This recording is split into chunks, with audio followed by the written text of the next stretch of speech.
ደርቋል። አጥንት ብቻ ናቸው አለ ሕዝቅኤል። ምን ጉድ ነው አለ። ስለ እግዚአብሔር እንደዚህ አለ። አንተ ሰው አለ አቤት ስል እነዚህ የደረቁ አጥንቶች በሕይወት መኖር ይችላሉ? እኔ ወይ ይኖራሉ ለማለት እኔ አልችልም አለ። ይኖራሉ ብዬ ለአንተ ምላሽ መስጠት አልችልም። አንተ ጌታ እግዚአብሔር ታውቃለህ። አያችሁት? እውቅናውን ለማን ሰጠ? ለእግዚአብሔር። እኔ አላውቅም። አሁን ይኖራሉ ብዬ በኋላ ደግሞ በሕይወት ካልኖሩ ምን ሊሆን ነው የሚለውን ሀሳብ ያዝና ናይ ማጣዋረድ ናይ ስብከት እኮ እንዴ አይደረግም። ከዛ በኋላ ለነዚህ ለደረቁ አጥንቶች ትንቢት ተናገረ።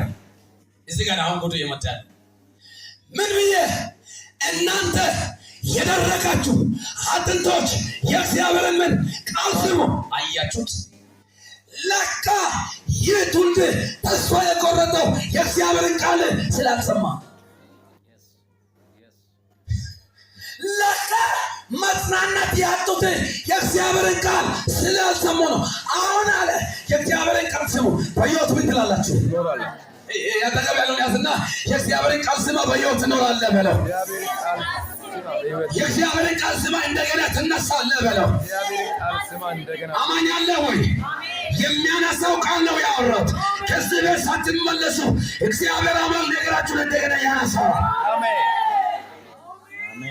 አቀባችሁ ያለው ሰው ያዙትና የእግዚአብሔርን ቃል በትክክል ስማ በሉት። የእግዚአብሔርን ቃል በትክክል ስማ። ያንተን ነገር በሉት። ካለበት ቦታ በሉት። ይሰባስባል በሉት። አሜን ያለው አማኝ በኢየሱስ ስም ይሁን።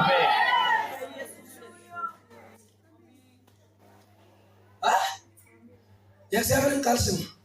እናንተ ሰዎች እኮ አይደለም ያለው፣ እናንተ የደረቃችሁ ምኖች አጥንቶች። እንዴ እኛ እንኳን ራስ ምታት ለያዘ ሰው መጸለይ እንፈራለን እኮ።